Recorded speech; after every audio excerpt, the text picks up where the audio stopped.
नमस्कार, स्वागत है आपका आदिशक्ति पीताम्बरा परिवार में। आज मैं मंगला किन्नरी साधना के बारे में आपको बताऊंगी। अगर आपको यह वीडियो अच्छी लगे तो आप लाइक और शेयर कर सकते हैं। जो अष्ट किन्नरी साधना है उसमें मंगला किन्नरी का उल्लेख है और मंगला किन्नरी भी प्रधान किन्नरियों में आती है। जो लोग मंगला किन्नरी साधना करना चाहते हैं वो पत्नी रूप में, प्रेमिका रूप में या मित्र रूप में, बहन या माता रूप में कर सकते हैं। ये मंगला किन्नरी बहुत जल्दी सिद्ध होने वाली किन्नरियों में से एक है, लेकिन ये साधक के तपोबल के ऊपर भी निर्भर करता है। वैसे तो इसका एक विशेष विधान है करने का, जो कि ग्रंथों में वर्णित है, और इसका आज के सामाजिक परिवेश के अनुसार भी मैं विधान आपको बताऊंगी। पहले जो ग्रंथों में जो वर्णित विधान है मैं उसकी चर्चा करूंगी, फिर मैं सामाजिक परिवेश के अनुसार ही आपको इस साधना विधान को बताऊंगी। जो मंगला किन्नरी है ये अष्ट किन्नरियों में है और ये आपके जीवन में अधिक मंगल करने के लिए, आपके सारे कष्टों को दूर करने के लिए, यदि धन की कमी है तो धन की कमी को पूरा करती है, यदि प्रेम की कमी है तो प्रेम की कमी को पूरा करती है, यदि पत्नी प्रेमिका के रूप में आप चाहते हैं तो ये साधना कर सकते हैं, यदि आप माता या बहन रूप में करना चाहते हैं तब भी ये साधना आप कर सकते हैं। वैसे तो ग्रंथों में जो वर्णित विधान है वो ये है कि ये साधना 1 मास तक पर्वत शिखर या नदी तीर में करनी चाहिए और इसका जप सुबह से लेकर शाम तक आपको निरंतर करना चाहिए। बीच बीच में आप दैनिक क्रियाकलाप के लिए उठ सकते हैं, लेकिन 1 मास तक लगातार जप करना है। किसी से कोई बातचीत नहीं करनी है, एकांत में ही जीवन व्यतीत करना है, चाहे आप किसी पर्वत शिखर पे चले जाएं या किसी नदी तीर पे चले जाएं। और आपको इसमें जो भोजन है वो साधारण ही करना है।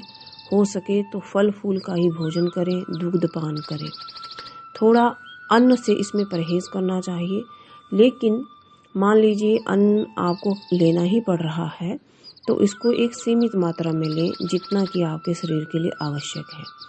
अधिक मात्रा में भोजन करके आपको या पेट को भारी करके आपको ये साधना नहीं करनी चाहिए। जो ग्रंथों में वर्णित है ये साधकों के लिए वर्णित है जो एक अच्छे साधक हैं या तीव्र साधक हैं। उन्हें मात्र बताया गया है ग्रंथ के अनुसार कि ये साधना 1 मास में सिद्ध हो जाती है, यदि आप फलाहार करके पर्वत शिखर में, नदी तीर में इस साधना को करते हैं। 1 मास के अंदर मंगला किन्नरी प्रकट हो जाती है और ये आपको आपका वरदान मांगने के लिए या वचन लेने के लिए कहती हैं। ये आपकी साधना सिद्धि के ऊपर निर्भर करता है। ये जो किन्नरी है बहुत जल्दी सिद्ध हो जाती है। देखिए, जो आज का सामाजिक परिवेश है उस अनुसार ये संभव नहीं है कि जो लोग शहरों में या गांवों में निवास करते हैं उनके लिए तो थोड़ा आसान है, लेकिन जो लोग शहरों में निवास करते हैं उनके लिए कठिन है। किसी विशेष रूप से नदी के तीर पर जाना, वहाँ पे साधना करना लगातार 1 महीने तक, या वहाँ पर कुटिया बना करके रहना बड़ा ही मुश्किल कार्य है, दुष्कर कार्य है। और नदियाँ अब उतनी पवित्र नहीं रह गई हैं, नदियाँ भी दूषित हो गई हैं, नदी तीर भी दूषित हो गए हैं। ये हम सभी लोगों ने ही अपनी नदियों को प्रदूषित किया हुआ है, ये हम लोगों की ही गलती है। नहीं तो नदी तीर में, नदियों के बीच में कई शक्तियाँ विराजमान होती हैं और नदी तीर पे कई शक्तियाँ आती हैं, रहती हैं, निवास करती हैं। लेकिन अब थोड़ा जब ये हमने नदियों को दूषित कर दिया है तो थोड़ा संभव नहीं रहा है। और जो लोग दैनिक ऑफिस जाते हैं या शहर में रहते हैं या अपना बिजनेस करते हैं या अपना जॉब करते हैं, परिवार के बीच में रहते हैं, उनका भी पर्वत शिखर पे जाकर के साधना करना थोड़ा असंभव है, क्योंकि उन्हें अपने पारिवारिक जीवन का भी निर्वाह करना है, अपने परिवार का भी ख्याल रखना है। तो ये कहना मुश्किल है कि कितने मास पे या कितने महीनों में ये मंगला किन्नरी आपको आपके सामाजिक परिवेश अनुसार सिद्ध होगी। जो ग्रंथों में वर्णित विधान है वो तो मैंने आपको बता दिया कि 1 मास पे सिद्ध हो जाती है यदि आप नदी तीर या पर्वत शिखर पे जा करके करते हैं और फलाहार करते हैं। लेकिन जो आपका सामाजिक परिवेश है उस अनुसार आपको इसका लगातार 31 दिन का अनुष्ठान करना चाहिए, लगातार जप करना चाहिए, अपनी सामर्थ्यानुसार जप करना चाहिए। ज़्यादा से ज़्यादा आप अपनी सामर्थ्यानुसार जप कर सकते हैं। हो सकता है 101, 108, 121 माला आप कर सकें, हो सकता है कि मात्र आप 41 माला करें।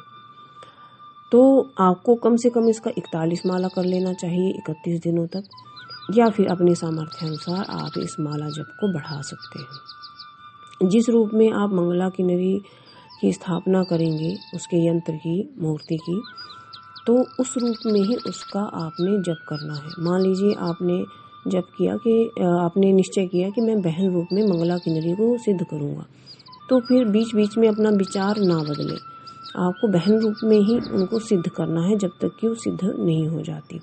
या आपने निश्चय किया कि मुझे प्रेमिका रूप में सिद्ध करना है, तो जब तक कि ये सिद्ध नहीं हो जाती हैं तब तक आपको प्रेमिका रूप में ही इसको सिद्ध करने का प्रयास करना है। देखिए, किन्नरी साधनाएं ऐसी साधनाएं होती हैं वो जो बहुत जल्दी लोगों को अपने आशीर्वाद दे देती हैं, या उनको जल्दी सिद्ध हो जाती हैं, या अपनी शक्ति का प्रदर्शन कर सकती हैं बहुत जल्दी।